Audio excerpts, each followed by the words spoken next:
People with Vicki Draper and Ariel Hubbard. Today is our holiday edition. We're going to give you some tips to maintain wellness or recover from those wonderful things that you do when you eat, drink, celebrate, and travel. We're going to give you some tips, ideas, stories, and hopefully some fun ways of thinking about things you can do. Hi, everybody. I'm Ariel Hubbard. Hi, I'm Vicki Draper, and we are excited to be giving you this edition. The holidays are here, whether we're ready or not. And No kidding. So this will give you some fresh ideas on how to help navigate the holidays for you and your pets, and just things to think about. Exactly. Vicki, you had a couple stories that you wanted to share. Well, yes, I do, because when you travel with your pets, they're in a new environment, they're going to get exploratory. And so I have two personal stories to share. When I was living closer to my parents and would travel with my cat to their house for the holidays. And so Patches was my cat, and he went exploring. And one thing he did was he had found a way in my parents' basement to get up in between the suspended ceiling. What? Exactly. So he's walking along those tiles. Oh my gosh. And what was even more hilarious is my sister's boyfriend was sleeping downstairs in the bedroom. So when Patches hit that tile with the light on it, it was too much weight. And he and the light came flying down onto my sister's boyfriend. And he is normally this mellow, just low-key guy. He came up the stairs. My bedroom's the first one, so he's coming in my bedroom, waking me up, and he is just freaky kitty. He's just like, I couldn't even understand what he was saying. So I get up and I go see.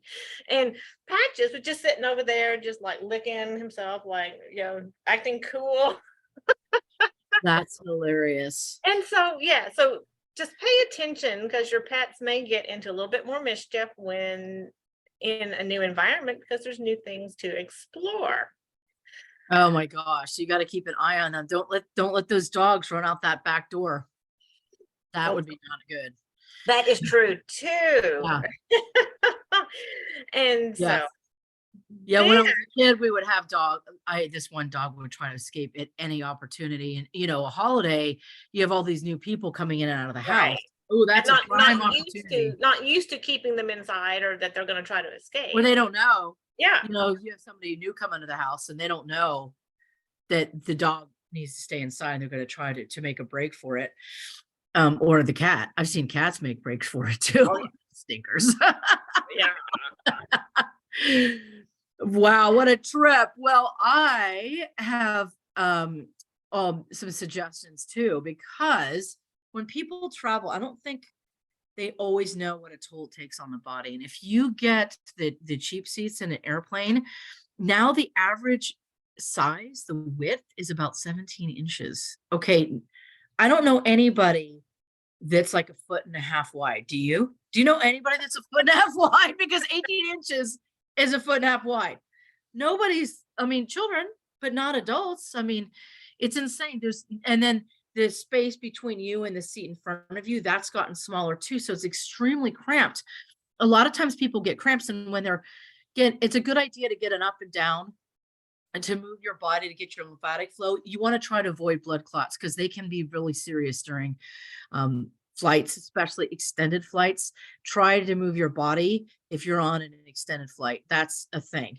A lot of times when you're booking your flights and you want to bring your pet, you can either pay for a seat for your pet, right?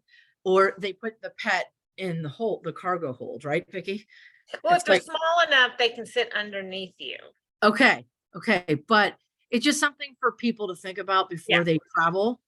And then like you said, once they get there. So once you get to your destination, if you can get a massage, I really recommend it. Or if you can get a massage at the airport in between, like if you have a layover or something, I definitely recommend it, or at least get some kinds of exercise, some kind of exercise, whether it's like walking or some Tai Chi, or I don't know, it depends. Like if you're going somewhere tropical, go for a swim, something to get some exercise, because we need that to keep our system flowing the way that they should, right? It's a Yes. thing. And you had another story too, didn't you? Well, I did. I actually got, this just made me think of another one. So when I was traveling with Patches, it was on the road driving. Okay. And so this is reminding me to tell people, when you're traveling with a cat, put them in the carrier, Yeah. let them travel. They may meow, but it's safer because your cat will explore and climb all over you, even climb on you as you're driving. I mean, you can't control them. And so just to keep everybody safe, that Absolutely. is Because smart, yeah, if you break smart suddenly, thing the to cat do. can go flying, right? Or Oh, what if they well, that's break, true, but right? like with Patches, at the time I didn't know. See, I've gotten wise since then. And now my cats stay in a carrier in the car. But at that time, it was a 4-hour drive. I thought, oh, I'll let him roam. Well, his roaming was including coming up on me as I'm driving, and it's a distraction.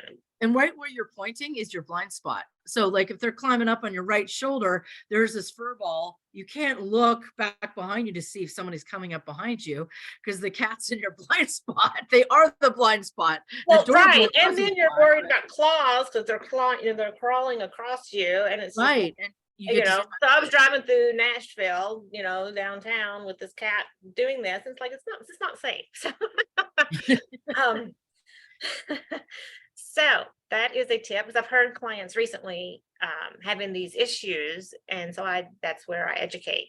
Put them in a carrier, they're safe. And for mine now, what I even do is I put them they're probably safer in the back seat. I put them in the front seat next to me, and I put the seat belt through the carrier handles so that they're strapped in. Smart. So that's an extra safety tip. And I'm assuming that you also like communicate with them before you take them on a trip, and you let them know that they're going on a trip and where you're going. Are you giving them Yes. some kind of information? Well, my cats now, their trips are to the vet or to get their nails trimmed, and so, yes, I always tell them what we're doing. And then, we're coming home, we're all going together and coming home together, and what's happening. And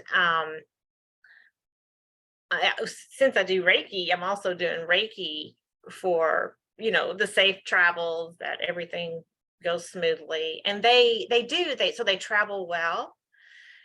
And the one time I did not do Reiki support, the groom nicked one of my cats 3 times, the groomer. Whoa. And I was like, okay, the Reiki works. 3 times is a lot. So It is. So we should explain something. So people who are trained Reiki practitioners, Reiki 2 and above, they can send Reiki, which is a spiritually directed universal life force energy. They can send that to empower positive outcomes. So you can send it to healing for somebody or like an animal, but you can also send it to empower positive outcomes to situations. So like if you're sending Reiki to a trip you're going to take for yourself or for your animals, you can send it to everything flowing well, for everyone coming through okay, that everything's on time, that everyone's healthy. And that's an intention. So you're sending Reiki to empower that specific intention for the animal or yourself. I always send Reiki before I go on trips. And I definitely recommend to my Reiki students to do that as well, because it's really important to do that. It makes a huge difference. I mean, I did a move with my mother cross country with her dogs in the car. She had 3 dogs in the car. They were not in carriers. And I will tell you, it was a royal pain. It is definitely, you don't want to travel with animals without them being in a carrier if you can help it, because it is extremely distracting driving with animals like that. Yeah. And the thing is, the part that the traffic, we didn't hit any traffic in 3,000 miles until an hour before we got to her house. And I know that was the Reiki. We also missed a tornado by 45 minutes because we were getting up to travel. My mother wanted a lollygag, and I said, we need to go now. And I just felt this urgency. We drive, and a tornado came through immediately after us on the road. And so sending Reiki to empower situations really helps for sure. Yes. And so for those of you that aren't Reiki too, just be sure to set intentions, make conscious intentions Yes. of your travel. Yes. Because Or you can have somebody who is a Reiki practitioner do that for you. So you can also have Vicki do it Yes. for you. You could have me do it, or someone else you know. You could have them do it for you to empower your trip. That's something that we do all the time. It's part of Absolutely. what we do. Yes. Yep, for Yes. sure. Yes. So for the holidays, some things to keep in mind for those that put up Christmas trees and ornaments is the icicles that you throw on trees. They're really pretty. They're hazardous to your pet because if they eat them, they can choke. Cats will definitely go for them, you know. And so any kind of You mean like garland that tinsel, you're like putting the on. tinsel? Yeah, the tinsel. Yes. Yeah. So you just really want to be conscious of what you're doing when you're putting your decorations up, because you can't be watching them 100% of the time, and they You go might- exploring. You might want it to attach rope or string to that tree and then anchor it to the wall so the tree doesn't fall over. That would be a good idea, because remember Patches I was telling you about? Yeah. One Christmas, we're all in the den, and the tree was in the living room, and we heard the rattling of ornaments, and all of a sudden a big thud, and sure enough. My cats did the same thing, and I literally turned my back and I turned around like, oh my God. And they're climbing the tree, the Christmas tree, and ornaments are flying off. Oh my God. Yeah, that's when we pinned the tree, and then we took all the low hanging branches, and there were no ornaments there. We didn't know about the tinsel at the time, though, being bad for cats, though. So that's definitely a worthwhile tip. So if you're and then the one you just said was the low, and that's another one with the low hanging ornaments. Roots, you don't want to put your most precious ones down there, because even dogs can come through, whack their tail and whack them. Cats are going to bat them and play with them. And so, just be mindful of that. You do have pets that may be interested in things. Right. Maybe unless you want to give them their own tree, and then they have those special ornaments that are like soft and fuzzy that they can bite on and chew. Something like that could be fun. So if you're traveling and you're getting off that airplane before you go to the house where the Christmas tree is, you're going to want to ground yourself, because when you fly, your meridians that are normally connected to the earth through your feet disengage. So it's a good idea to do some grounding techniques. And if you need information on how to do that, reach out to me after the podcast and I can give you some tips. But grounding is a really important thing to do. When you get off the plane, there's also this thing called a hara alignment, which aligns at a deeper level. It's not just grounding, it's working with your hara, your lower, middle, and upper dantians. That's a deeper level of grounding as well, because that disengages too sometimes when you fly. So you'll definitely want to do that. Okay, so we've got some travel things set up, right? And then people have traveled, they've gotten to their destination, and now they overindulge. Right? What do we do to help people who've overindulged? Well, I mean, Vicki, you were giving an example of somebody they were on keto, and then for Thanksgiving, they went off of keto, and then they were not feeling so great afterwards. Yes, a current client. And yes. This is a really current story. Yes. And her body, it was, her hand swelled up. She couldn't even hardly use it. It was Sounds like her lymphatic flow was impeded for some reason, which is really interesting. That's And she was just feeling off, and it was more than one day even. So for the one wow. day, her body just really had that inflammatory response of going, whoa, what Wow. did we just do? Wow. Because we hadn't Well, been eating the stuff, um and now you are. And so there, and some people have reactions. So definitely work with your hydration to flush. You want to work with the hydration. If you can take a Epsom salt bath to pull toxins out through your skin, that's something you can do. Now, remember, guys, these are not prescriptions or diagnoses. These are just tips we're giving, just to make sure you know that.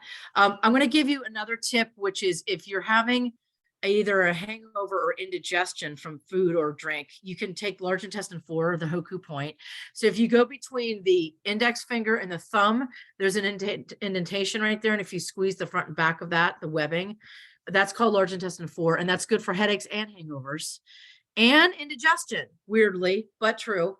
And if you hold that for a good 30 seconds to 3 minutes, you can also press it consistently. That can help. Another thing that happens during travel is people get irritated. They get neck pain and they get shoulder pain. You can go to the gallbladder 21s, excuse me, 21s. Those are where the neck meets the shoulder right there. The muscle is the supraspinatus. And if you massage that or touch it or press it, it can help the shoulders drop. It can help your neck relax. And sometimes it can even help with tension in the head. So those are a couple points that you could use to clear and open up those areas and help you feel better. Also, if you're changing time zones, there are ways to tap meridian points for the time zone that you're going to. That's a little too complicated to explain on this show, but again, you can reach out to me and I can give you some information about it. But an easy thing you could do is get no jet lag. It's a homeopathic, it's from New Zealand. You can actually order it online, and that stuff works wonders. And you start taking it before you get you travel, and then you take it every 2 hours while you're traveling, and it really helps you adjust to the time change. So those are a few practical tips that I can give you regarding like things like overindulging and not feeling great. But get some exercise. That'll help you feel better. Like take a walk. It'll help you feel so much better. When you lie around on the couch, we have no lymphatic flow, and then we can get that response because things are not circulating like they should be. yeah, and then also one of my essences is called jet lag relief. Oh, perfect. Even Yes. better. And Yes. it's a 1-ounce mist bottle you can easily travel with because it's under the travel requirements for liquid, and it's unscented, so you can even spray it on the plane if you want. But you don't have to. You can spray it before you go, spray it when you get there.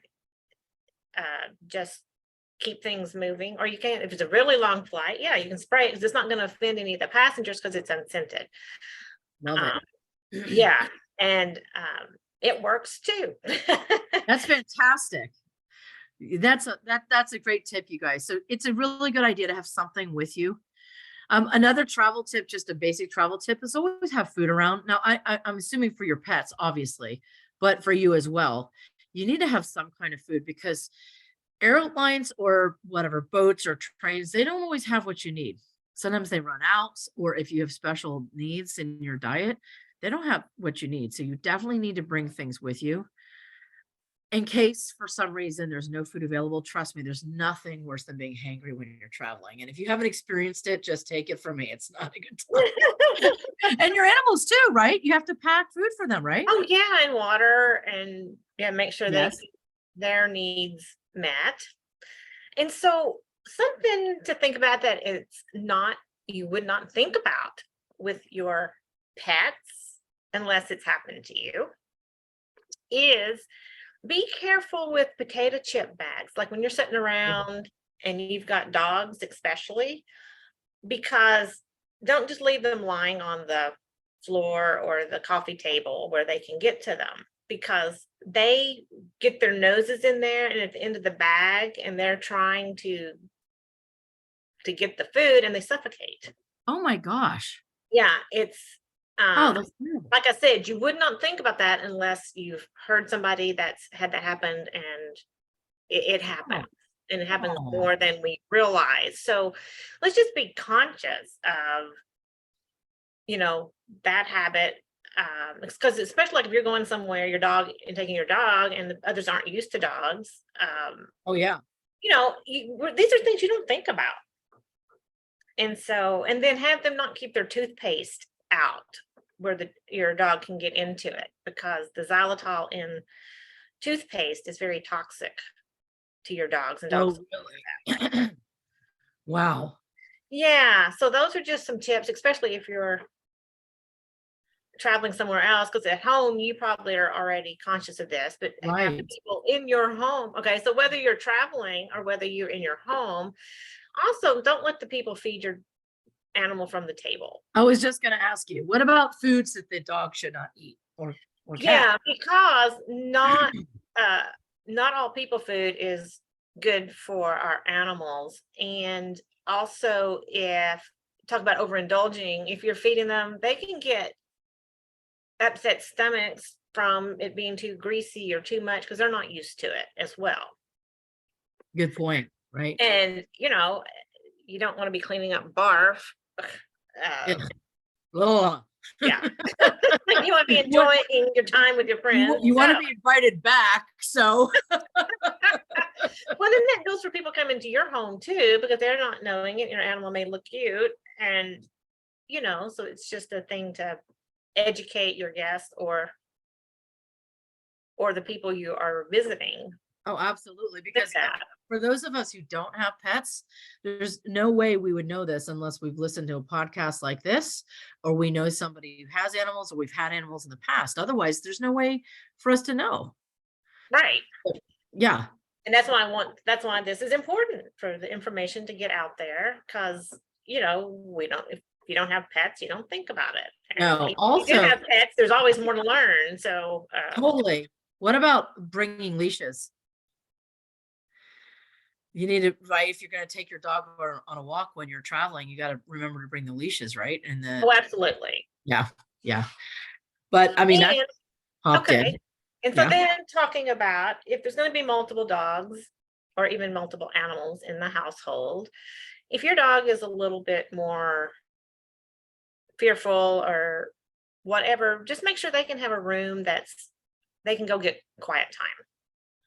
It's like their safe space, because we want harmony for the holidays, and it goes for our animals too. So kind of pay attention, and if they're not happy, you take them out for a walk, or Put them in a quiet place. put them in a quiet place where they can relax, because they can get overstimulated just like we can as people. Wow. And Yeah. people don't necessarily always think about that. But, Right. and so Do you have any essence to calm the animals down? Like, let's say they go to someone's house and the animal that's there is really territorial and really aggressive. And then the guest's dog gets there and they're freaking out. Do you have an essence for that dog? I do. Family is the best one, because Okay. it's going to put protections in place for everybody. It's going to promote love for the family connection, and it dispels any angst. And so Oh, that's right. right. And so it's promoting that nice family harmony. And so the dogs will sense it, the people will even sense it. And so that's why that would be a good one. And it's like I said, 1 ounce essence that also comes in 2 ounce, 1 ounce that can travel easily. It's unscented, so you just spray it in the air, and anybody in its vicinity can benefit. That's fantastic. And animals. And so if you don't want to be spraying it with people there, if you're having people over and you're nervous about it, spray it before they get there.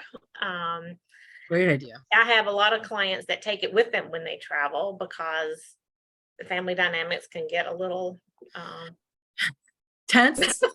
Just a little tense. yeah, a little tense, a little unruly, Just a little bit. and this really helps put that energy in as a, harmonious event. Yes, I love it. That's awesome. Well, so people out there listening, if you want more assistance from Vicki, you want more help, you want to get some questions answered, how could people reach you, Vicki? The best way is to go to my website, healingyouranimal.com. That's HEALINGYOURANIMAL.com. It has my phone number, my website. You can also sign up for a complimentary assessment to talk with me, and then we find the best support for whatever your issue is or concern. And so those are ways to reach out. That's awesome. Yeah. And you have your books are there. There are different tabs on her site, and there is the media site has prior versions of this podcast. If you want to get other information, it also has your essences on there, and of course that link to do that free consult with you, which is awesome, and information. Great. And so for Ariel, what's the best way for people to get in touch with you? So Ariel Hubbard, and if you're watching this on Facebook, you can see the spelling of my name because it says it right there, but it's Ariel and then Hubbard, like Hubbard, like old mother Hubbard.com. And you can click on or reach out to me. You can read my bio. You can read about the classes I teach, the sessions I provide. And I have a really cool video on there showing me giving Reiki. It's a live action aura photo where you can see the photons, the Reiki energy shooting out of my hands and going into the auric field of this man that I was working on. So there's a lot you can read on that. I have my blog on there. There are other things on there too. So yeah, it'd be great to connect with people if you guys have any questions or you would like to get some support. And we're hoping that you're enjoying our show because it's fun. We are going to do this next year as well. We're excited. We talked about it and we're going to continue on. So it's usually the second Thursday of the month. No, it's the first. Oh, my bad. The first Thursday of the month. It's usually the first Thursday. Usually the first Thursday of the month. There's so many Thursdays at 10 a.m. And man, that December 1st snuck up on me. I'm telling you. Sometimes they do that, but you can see us on Facebook. You also see us. We're on Clubhouse, and you'll also see us up on Vicki's site. So we appreciate you listening. We hope you guys had a great holiday. Any last minute tips or comments, Vicki, for our listeners? Well, I was just wondering, since it was Freudian that you said second Thursday, should we move it to the second Thursday? Maybe, but we'll talk about that later. We'll let you listeners know if that's what happens. So what I would say is have joy, embrace joy this holiday season. And so just remember, with all the to-dos and everything, what Ariel said, just ground, take the breath, and let the moments unfold and have fun. Yes. And if you are going to eat naughty food, that's cool. Don't judge yourself. Just take some enzymes and enjoy it, and then move on and have your moment, and then continue on with your healthy lifestyle later on. So it's okay, guys. Don't feel bad if you do that. And just enjoy everybody, all your pets, all your people. Have a great time. And then what I can share from my client's experience is maybe moderation, because she just went wild. She just said, I ate everything I wanted and drank, and just, it was a big shift. So, and then it is important, like Ariel just said, not to feel guilty, just make the conscious choice. And then, but the moderation would be, your body would appreciate it much better. Yeah, including portion control. So if you're going to try a lot of different things, you can make the portions smaller. And if you can pace it out over a longer period of time, it gives your body the ability to digest it more easily. So that's true. And the exercise thing is key, especially for the digestion thing. And then the sleep thing, try to get regular sleep at regular times as much as you can, even if you're changing time zones. Some people give that tip, like if you're only going to be there like a couple days, don't change your body clock, just operate on your normal schedule. If you're going to be there like a week or longer, then adjust to the time zone that you're going to. there are different thoughts on this, but try to get the sleep that you need to get. That's really important. So, all right. Well, we are excited for the holidays. We're happy that you've joined us this year, and we hope that you will join us next year on Yes. the first Thursday of the month. Hey man, I do that. If I'm not looking at my calendar, I make mistakes. That's why I always look at my calendar. So, all right, you guys. Well, thank you so much for everything. And Vicki, thank you for being such a wonderful co-host. It's been a pleasure and a privilege doing this with you this past year. It's been great. Yeah, I agree. It's been fun. That's why we've decided it's helpful and we're going to continue. And I always learn new stuff every time we do this. So for all you lifelong learners out there, keep joining us because you'll learn new stuff every That's single time. right.